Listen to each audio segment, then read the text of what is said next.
This video is going to give you a little bit of information on Crohn's disease, my journey with Crohn's disease, and the surgeries that I've had. So first of all, I've talked a little bit about it in my very first video, but Crohn's disease is an autoimmune disease that affects your digestive system. This can be anywhere from your mouth to your anus. That includes your esophagus, your stomach, your intestines, your colon, your rectum.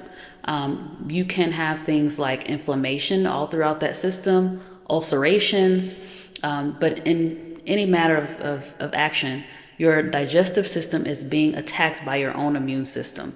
This may lead to things like mucus building up in your system, and sometimes, disgustingly, coming out in your stool. This can also lead to pain, cramping, burning in your stomach, blockages that may need to be corrected through surgery or sometimes through a procedure where they stick tubes down your nose and into your esophagus, down into your stomach, and they suction out the food or whatever is in your stomach and belly.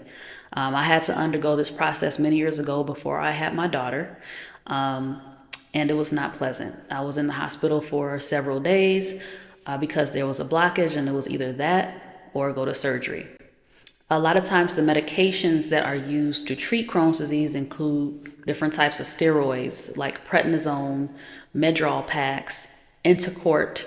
There are also medicines and biologics. So some of those medications might include Skyrizi, Cimzia. I've taken those.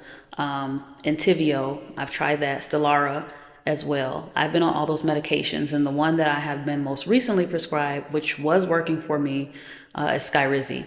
However, because of the disease process for me, it's hard to tell if the Skyrizi is no longer working or if that unchecked disease that I've had over the years since a child is continuing to be too progressive for any of the biologics to work.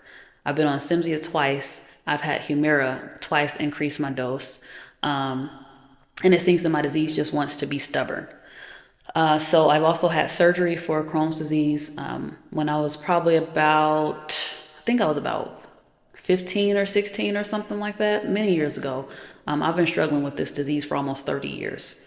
And so my surgery included an ileocystectomy, which meant that they removed part of my ileum and did a bowel resection because I had a connection happening between my bladder and my intestine, causing lots of infections. And if you can imagine, if this was not to be repaired, it could have led to sepsis and other things. And I was going through this as a teenager, a young teen, by the way. So I had my surgery, and I was doing well for so many years. And sometimes I had to take prednisone or something like that in order to get back in check. But then when I started to get older, again, and then after my marriage and things like that, we were planning to have children, wanted to have another child. It ended up being discovered that I also had endometriosis too. But we were able to have my daughter in addition to my wonderful son. My son is 21 now. My daughter is 7. And I also have an older bonus daughter. But we were told that it would be too hard for us to conceive, or would be very difficult. So after I had my flare up where I was hospitalized with the tubes in my nose and all that stuff, I'll share a picture here of that. I decided to take my health much more seriously because I didn't want it to prevent me from having a child. So I went completely plant-based. I focused on nutrition habits, eating, exercising, and we were able to conceive in no time with that. So after being let out of the hospital, feeling better, starting on these different healthy habits, I started to see improvement. I was not on a biologic at that time because I wanted to give my baby the best chance not to be affected by my medications, and I wasn't quite sure about how they would affect my pregnancy just yet. Now there's more information on different types of medications, but at that time I was not too sure, so I didn't want to do it. But luckily, my pregnancy actually led me to being in remission. Now, for some folks, it's worse. Some people, their disease flares up. But for me, during my pregnancy, I had no issues with my Crohn's disease. As a matter of fact, my pregnancy was smooth sailing from start to finish. And I was just so thankful and so grateful and felt so blessed. And I kept praying in thanks because of me being able to have such a wonderful pregnancy, even leading up to Through nursing my daughter, it was completely like a dream come true for me. Later after that, I started having symptoms again, especially during COVID time. I was still working, I started working as a professor and switched from being in the classroom to being a university teacher. I really enjoyed it. Then COVID happened, and I don't know what sparked everything at that time, but my disease went haywire, and it was very hard to get under control. From different medications to emergency room visits, everything, all the hormones left from when I was pregnant with my daughter. And then shortly after that, endometriosis started to flare terribly. I mean, completely terrible. But it was not specifically known that it was my endometriosis causing all these issues. So we constantly kept switching medications for the Crohn's disease. It wasn't until later that it was completely definitive that it was the endometriosis causing these things. So long story, but that is what happened with me with my Crohn's journey that led me from being diagnosed as a child. My first diagnosis for Crohn's was when I was 12, all the way to having surgery in high school to 30 years later, dealing with it now and trying going into a second surgery. So sometimes people with Crohn's have to have more than one surgery. The goal is not to.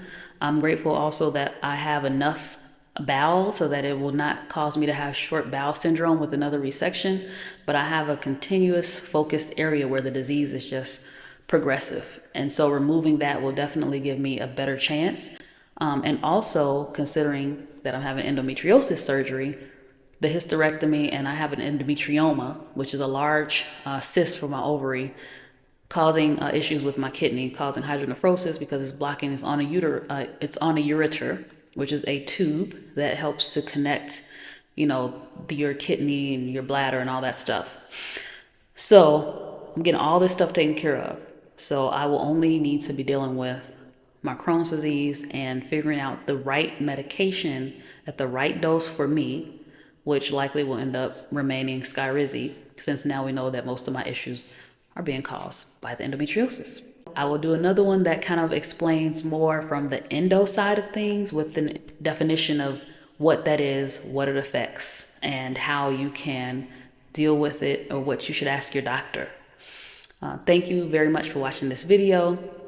One key takeaway that I would say for you is if you have conditions happening inside your body, you're dealing with pain, you're dealing with unexplained weight loss, unexplained symptoms of any kind, rashes, things like that, that don't seem to be explained by your food or anything else, bring it to your doctor and try to get answers. Don't let them just give you a medication to treat the symptom. Try to figure out what's causing this. Get an accurate diagnosis so that you know how to deal with your situation accordingly. Thanks for watching, y'all. Take care.